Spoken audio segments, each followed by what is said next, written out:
In the beginning, there was darkness, and then, bang, giving birth to an endless expanding existence of time, space, and matter.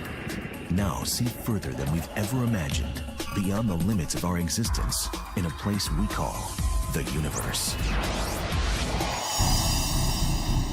The universe is vast, wondrous, electrifying. But for space travelers looking for a thrill ride, it could be a one-way ticket. It's a place from which you can't return, or at least not in the form in which you went in. Go where no one has dared to venture. Take a virtual tour of the deadliest places in our galaxy and beyond.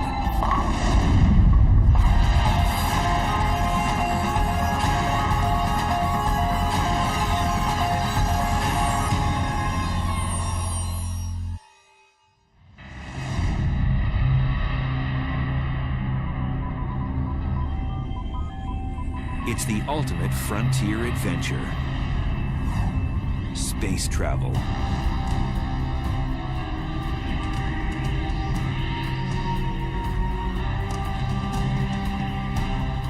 But when trekking through the galactic jungles,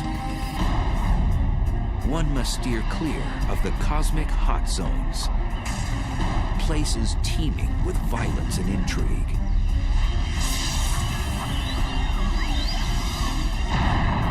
There are dangerous places, certainly very energetic phenomena that are a lot more powerful than atomic bombs being detonated, infinitely more powerful. The universe does seem to be a very violent place. It seems to have been born in a violent explosion called the Big Bang, and there's all sorts of violent processes going on.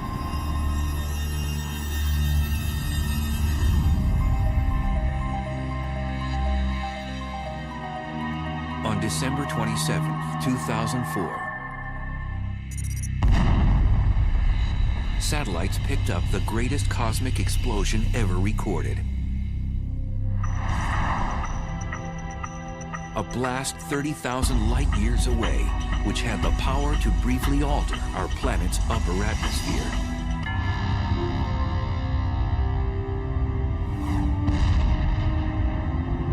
The blast was caused by a magnetar, the densest and one of the most dangerous stars in space. The magnetic field strength of a magnetar is about 1,000 trillion times the magnetic field energy of the Earth. And for reference, this would wipe the information off a credit card at a distance of about 100,000 miles away. Now this distance is sort of half the distance to the moon, so it's very nearby by astronomical standards. These mischievous stars have the strongest magnetic field in the universe. Scientists have confirmed 12 of these rare stars in our galaxy, and there may be more.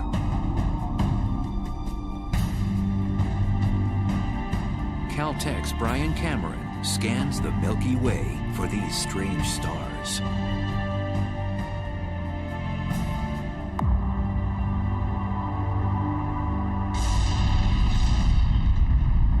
Magnetars are a special class of neutron stars with ultra-strong magnetic fields, the densest form of matter in the universe. The first magnetar showed itself in the form of a high-energy event that was detected in the late 70s, although at the time we didn't know that it was a magnetar. It wasn't until the early 90s that researchers suggested that these objects were dominated by magnetic fields, and that the magnetar theory was actually confirmed. Magnetars are born out of the death throes of massive stars. When a star dies, it begins to collapse and go supernova. Sometimes a dense neutron star forms from the cinders of that supernova explosion. During the process, a few neutron stars become magnetars, which possess a strong magnetic field. These stars eject high-energy emissions of X-rays and gamma rays. We think that normal neutron stars are born from regular stars that are something like 10 or 20 times the mass of the sun.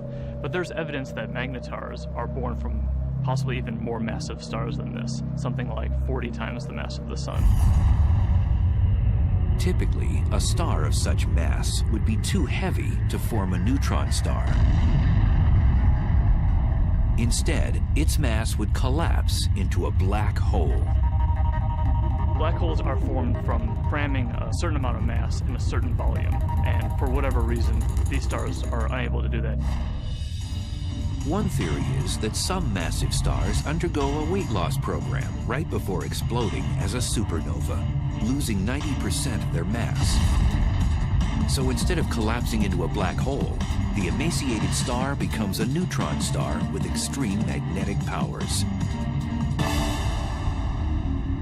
When the magnetic force gets incredibly strong, it deforms the magnetar's crust, creating seismic events called starquakes on its surface.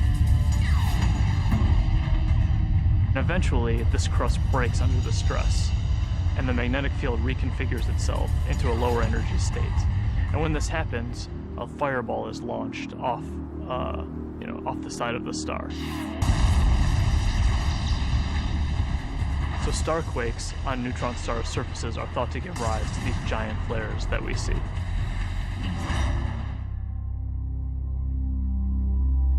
After a magnetar undergoes one of these flares, it outshines all the stars in the galaxy for the few tenths of a second that it's taking place. Within these giant flares are short bursts of gamma rays which move at the speed of light. The giant flares from magnetars are gamma ray bursts. They're very short in duration, less than a second, and have very hard X-ray spectra compared to another class of gamma ray bursts. If a deep space traveler veered off course and was unlucky enough to pass within 700 miles of one of these massive objects, the consequences would be horrific.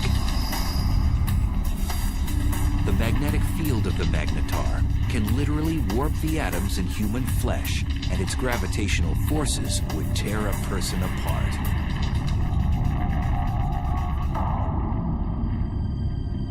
So then, how close would a magnetar have to be to wreak havoc in our solar system? Some suggest that a blast from a magnetar even 10 light years away could produce cosmic chaos that would destroy our ozone layer and cause mass extinctions. The chances of that happening are so low that, they're completely implausible. It would be no different than a regular star passing through the solar system. And we know that the regular star has not passed through the solar system since the solar system formed.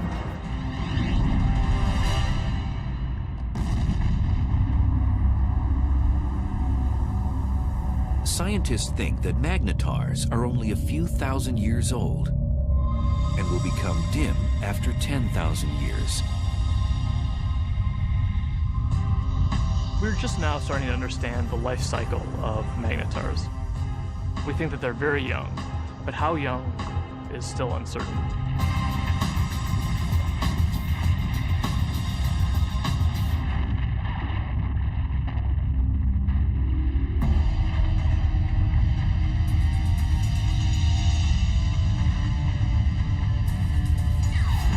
In addition to magnetars, satellites and ground-based observatories have been picking up other violent things in space.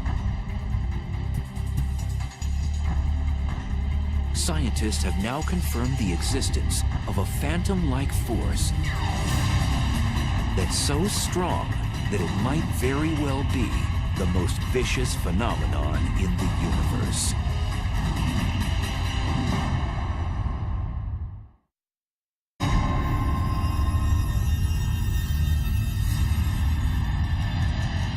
Stealthy villains haunt each and every galaxy. One particular beast tears up anything in its path and gobbles it down like a cocktail hors d'oeuvre.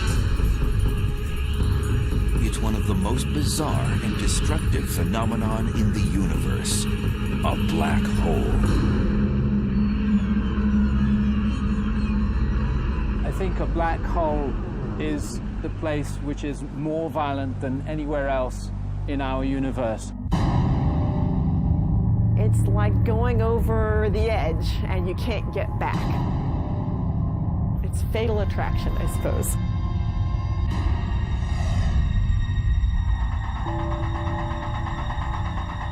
A black hole is a region of space where the pull of gravity is so immense that nothing can escape it, not even light.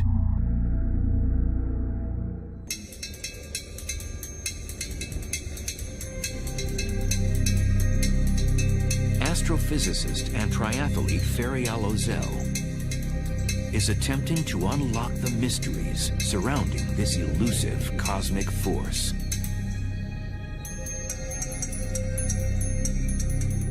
In a black hole, the gravity is so strong that no other force can compete with it, so everything collapses to a single point.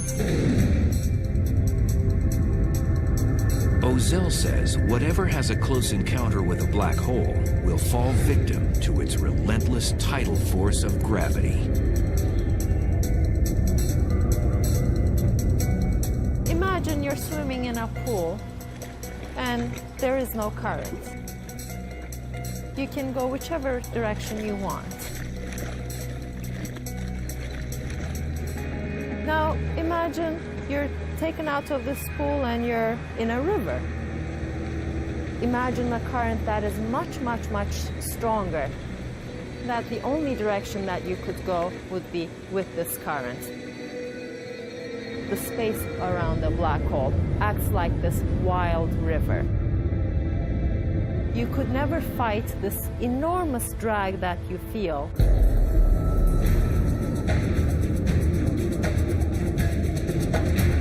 As an object approaches the edge of the black hole, called the event horizon, it reaches the point of no return. As you come closer and closer to this event horizon, you would already be approaching this extremely fast motion of space under you. And your only future direction is now into the black hole.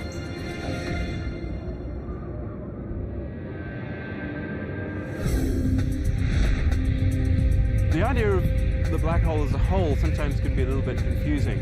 What it really is, in some sense, it's a place from which you can't return, or at least not in the form in which you went in.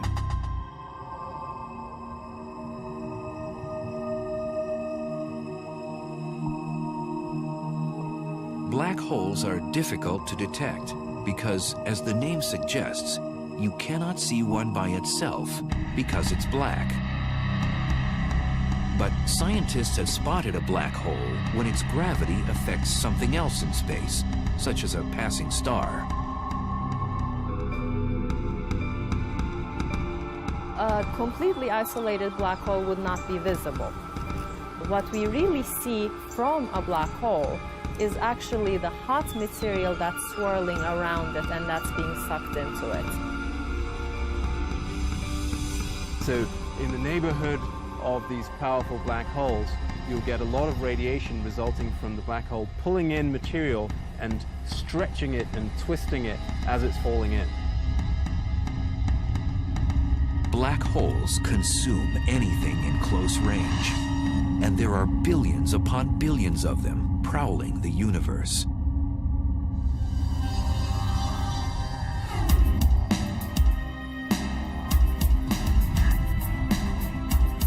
Astrophysicist Andrea Ghez is one of the world's leading black hole hunters. Black holes are not picky eaters. They'll dine on whatever get nearby. So they will happily eat gas. They will happily consume a star or a planet. When a black hole dines on a star, it does so first by tearing it apart. You might think of silly putty being stretched out. and then it just streams on in, sort of like water going down a drain. It's completely pulverized.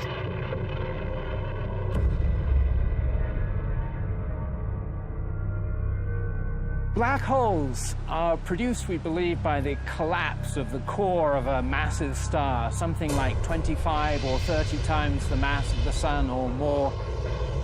When it comes to the end of its lifetime, a massive star burns its core all the way past helium, carbon, nitrogen, oxygen, all the way to iron, which has no more nuclear fuel. And when that iron core builds up to a certain mass, there comes a point where it can no longer support itself, and the core will collapse all the way to a black hole, producing at the same time a supernova.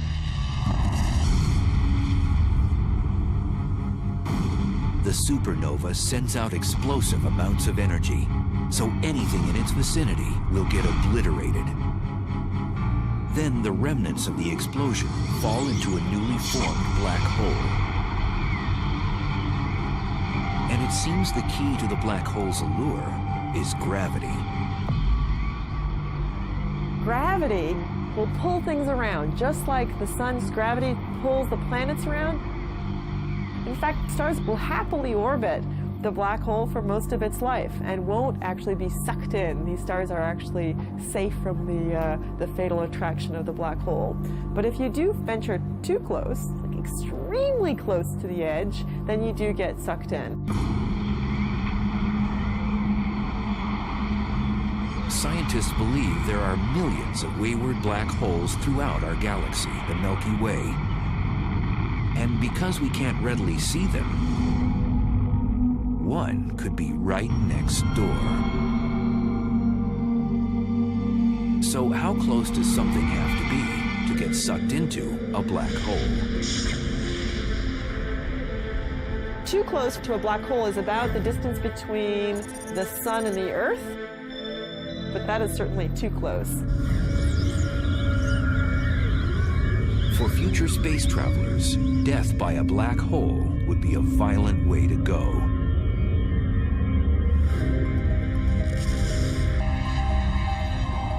The method by which a black hole could kill you depends on how big the black hole is. They come in two categories. Most of them are the stellar mass black holes, which are 5 to 30 times the mass of our sun. If the black hole is stellar-sized, then the tidal forces near the black hole are strong enough that it will tear you apart tidally, even well outside the event horizon. If you wanted to fall into a black hole, you certainly wouldn't want to fall into one of those. It will spaghettify you. But in addition to the stellar-sized black holes, there are others that are mammoth, millions to a billion times the mass of the sun. And now scientists believe that these monsters hold center court in every galaxy, including our own.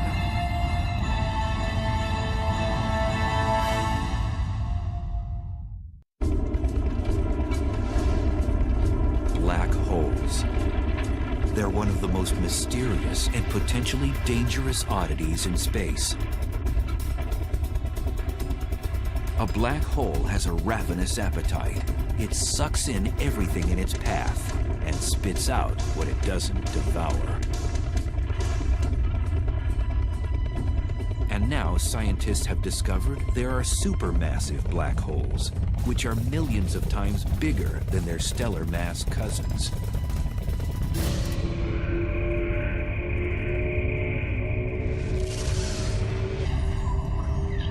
And evidence suggests that supermassive black holes were born after the Big Bang, when the universe was first created.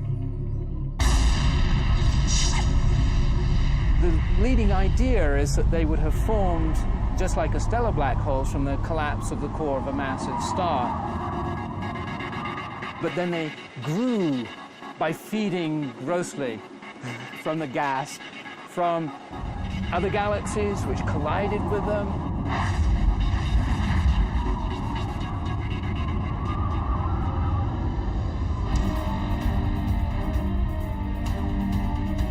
scientists have discovered that these black ogres wield their power in the center of galaxies. The supermassive black holes are at the center of the galaxy, most likely because they're the most massive object within the galaxy.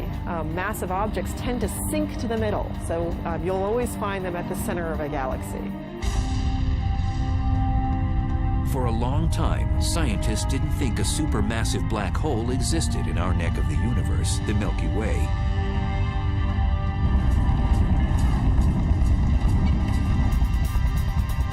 But in 1995, astrophysicist Andrea Ghez set out to prove one exists. We've done an experiment over the last 10 years to ask the question, is there a supermassive black hole at the center of our galaxy? And the way we did this experiment is to use the motions of stars at the center of our galaxy to test whether or not there's a large amount of mass inside a very small volume. And that's the proof of a black hole.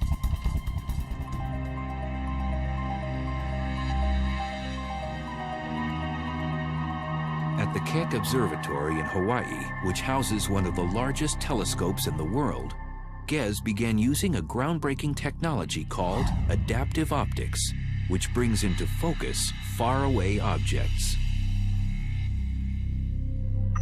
So this is without adaptive optics. This is what you would see. In this big square, there's nothing. We turn adaptive optics on, and you see the stars. This region contains the stars that provide the keys to our experiment. So we want to watch how these stars move.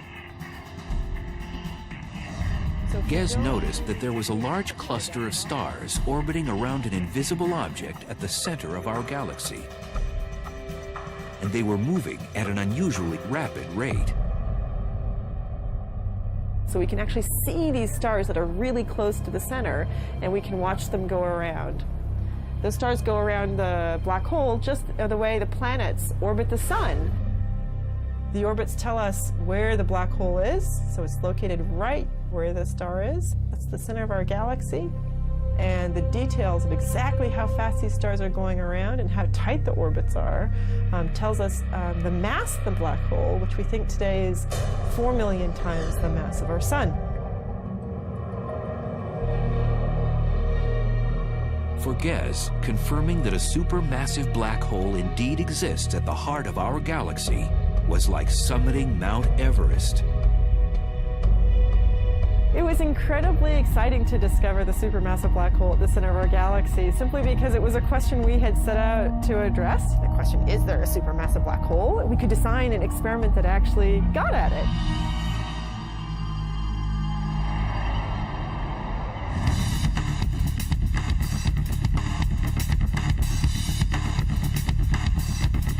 Astrophysicist Andrew Hamilton says death by a supermassive black hole would be much different than by its smaller stellar mass relative.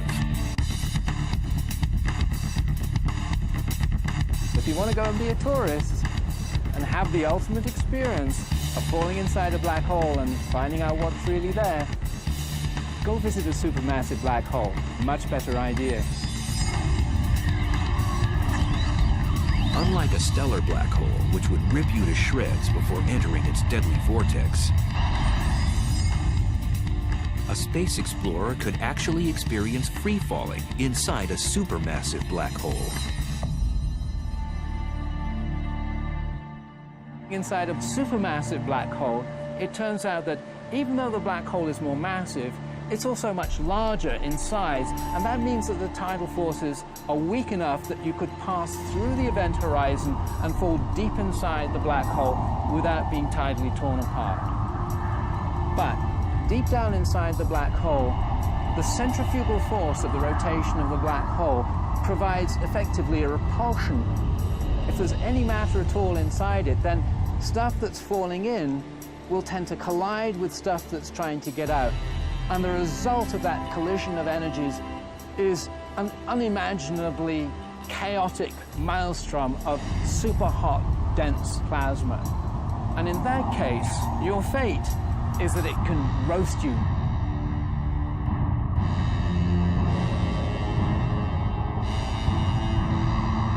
So how close would space travelers have to be to get sucked into a supermassive black hole in the center of a galaxy?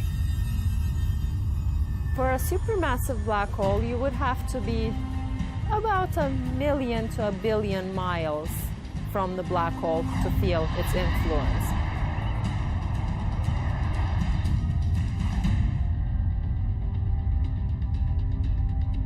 Over the years, the Chandra X-ray Observatory has caught our galaxy's supermassive black hole nibbling on cosmic matter, not binging like other supermassive black holes.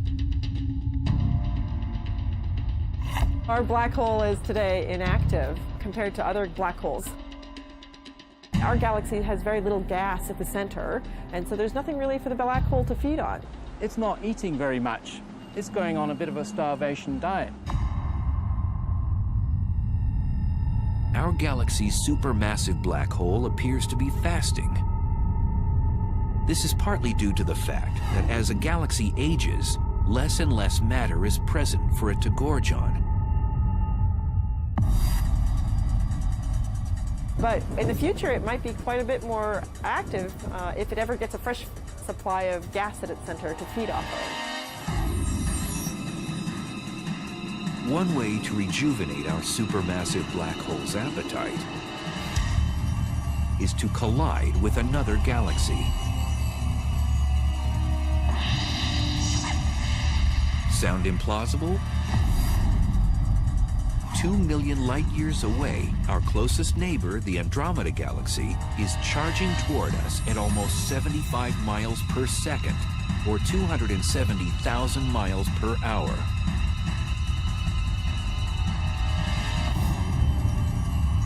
In the future, scientists predict the two galaxies will collide. And upon impact, the larger galaxy may engage in one of the most primitive acts known in the universe.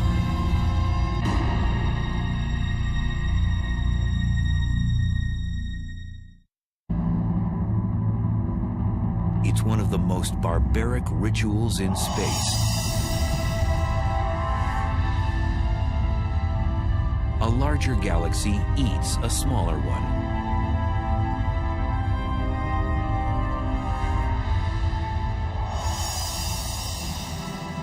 The scenario isn't a science fiction writer's fantasy. It's a cosmic reality. It's called galactic cannibalism.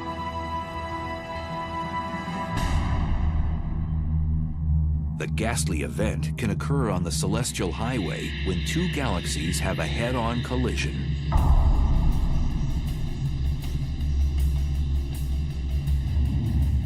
Both eventually meld together in a less than harmonious merger. If you're a galaxy, it's very violent. You're torn to shreds.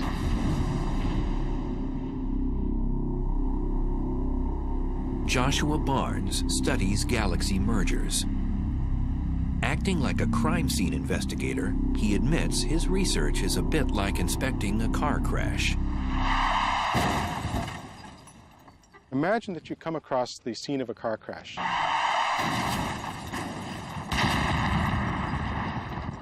Two wrecked vehicles, but no witnesses. Nobody to tell you what happened. All you have is the physical evidence. That's basically what we have to do when we study colliding galaxies. So there are no witnesses to a galactic collision. All that you have is the present state of the wreckage. So you have to conduct a sort of forensic investigation to try and figure out what happened on the basis of what you have today. If they collided head-on, you would know because the fronts were squashed up, but if they, say, sideswiped each other, which is actually more likely in galactic collisions, that would leave you a completely different pattern of wreckage, and you could interpret that. So what causes galaxy mergers? It's gravity. Everything in the universe is falling freely through space, and where you've got two large objects like galaxies, their mutual gravity pulls them together, so they fall into each other. So it's really just the force of gravity pulling things around. The galaxies that we're seeing colliding today, most of them have been bound and destined to collide for upwards of 10, 15 billion years and they're only now just making it to that first collision.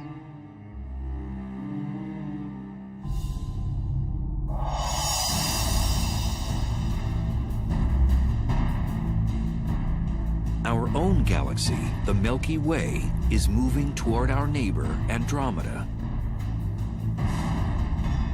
Both galaxies are spiral in shape, but Andromeda is about twice as massive, with a supermassive black hole, the mass of 30 million suns.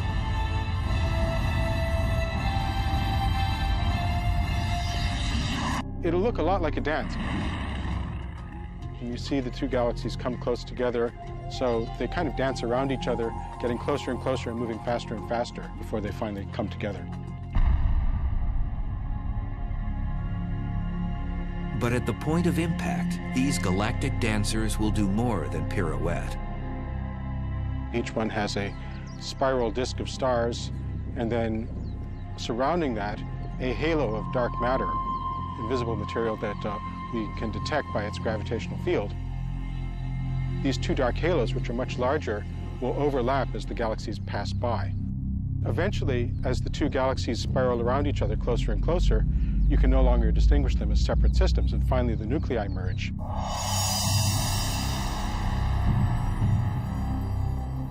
When Andromeda and the Milky Way collide, that's going to be the biggest collision that the Milky Way has seen, something like 5 billion years' time.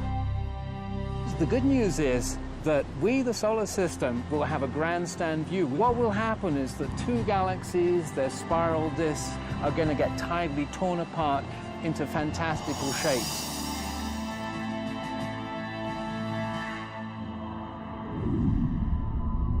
When the disks start to get close to each other, they'll throw off long streamers of stars, so-called tidal tails. And what happens to the sun and the solar system, should we still be around, it really is hard to predict. We could get lucky and be on one of those tidal tails and get a sort of bird's eye view of the whole process as we fly out. Or we could get thrown into an orbit plunging towards the center of the merging galaxies. There's basically no way to say.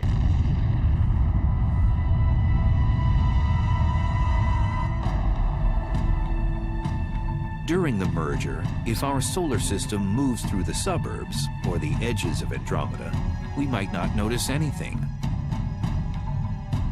On the other hand, countless stars and space material could be propelled towards the planets, potentially disrupting their orbits around the sun. Moreover, the entire galaxy could face cosmic upheaval. We could have consequences which would nonetheless be dangerous. First of all, we could have a lot of star formation as a consequence of the merger. Currently, both the Milky Way and Andromeda galaxy have plenty of interstellar gas, the raw material from which stars are born. Now that would mean a lot more evolved stars, supernovae, going off in our vicinity. And that could create shock waves, blast waves, bursts of cosmic rays, which would have nasty consequences.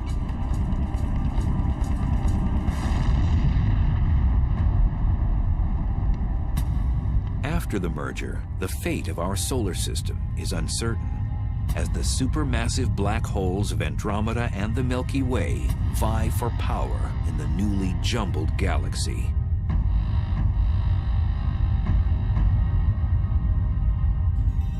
When they merge, they're going to form a new galaxy, and these two supermassive black holes will gradually spiral into the middle of the new galaxy. They will be a binary black hole for a short time. And these black holes will start to swallow gas as the collision stirs things up. Gas will fall into those black holes.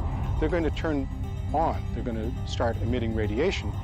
But the potential for fireworks, possibly for fueling the black holes at the centers of the galaxies, matter falling into them, possibilities like that do exist. And then the only safe place to watch the process would be on one of those tidal tails riding out and escaping the collision.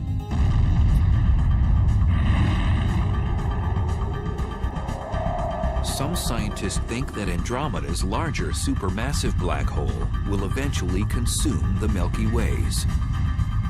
the two black holes will spiral in the center and become a binary black hole, and ultimately will merge with one another to become yet an even bigger supermassive black hole.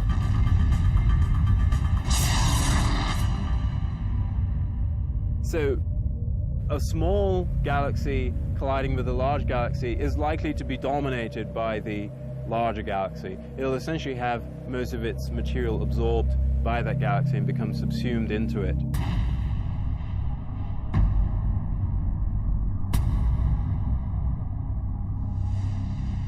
Scientists believe galaxy mergers are a way of life in the universe. Modern galaxies, including the Milky Way, have grown larger by cannibalizing smaller galaxies. Every galaxy that we see has probably been through many collisions. The Milky Way has a central bulge of stars, which are probably the relic of a previous collision. Most scientists agree that the much-anticipated merger between the Milky Way and Andromeda won't happen for at least 3 billion years.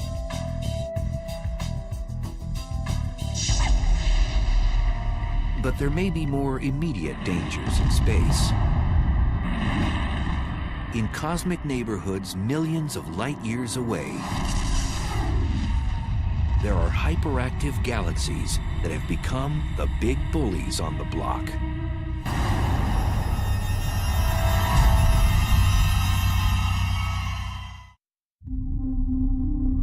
At the heart of some galaxies lives a cosmic monster.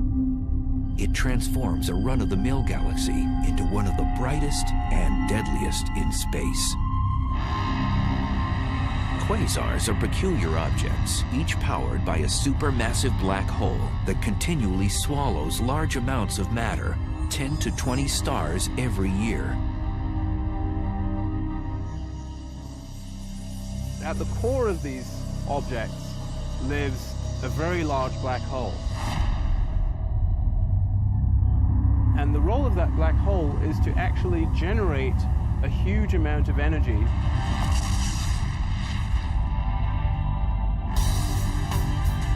Quasars are the most energy-efficient mechanisms in the cosmos.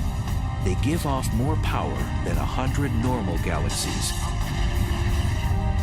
And they're 10 trillion times brighter than our sun.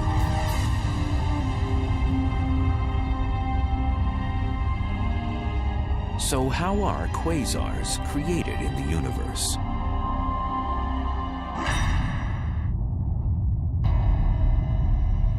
There's a fairly good connection between the last stages of a galactic merger and the so-called quasar phenomena. If that really happens in the case of the Milky Way and Andromeda, we could have, for a period of some tens or possibly even 100 million years, a quasar active in the center of the merged galaxies. And a quasar puts out about 100 times as much energy as a typical galaxy.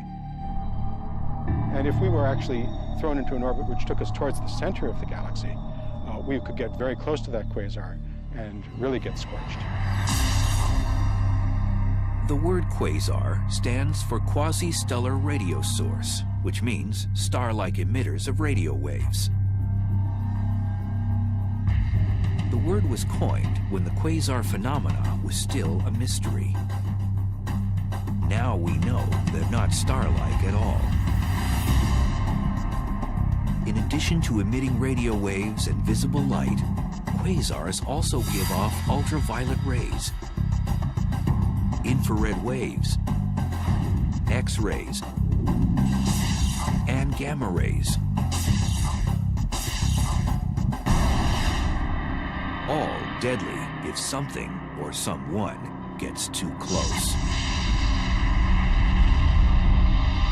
A quasar is a supermassive black hole at large distance that is active. It's powerful, it's emitting light, and we can observe it in many wave bands. Quasars were first discovered in the 1960s, but as radio telescope imaging got better, astronomers discovered that some of those quasars also have powerful jets beaming out of them. These particular quasars are called blazars, probably some of the most violent phenomena in the universe.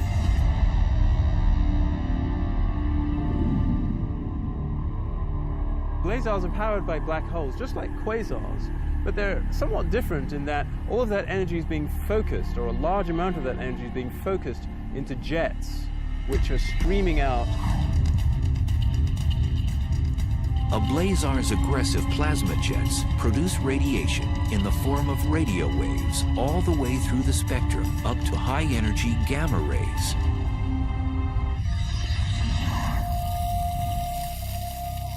Astrophysicist Glenn Piner has been investigating the physical conditions at the centers of these exotic galaxies.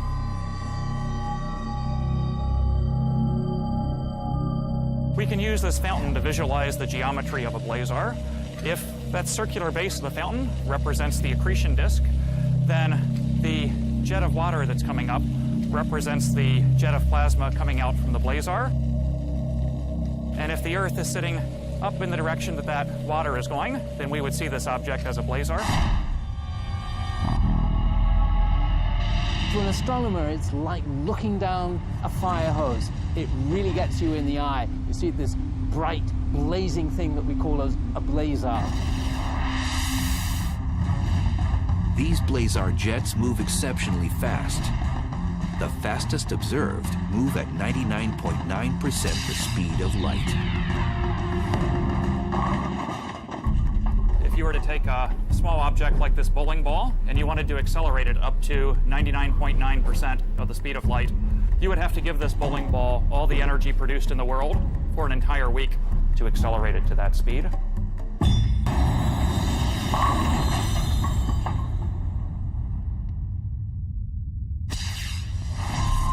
And in these blazars, we're accelerating not just small objects like bowling balls, but large masses of the mass of the planet Jupiter, or larger, to those speeds. So they're being given incredible amounts of energy by this efficient engine.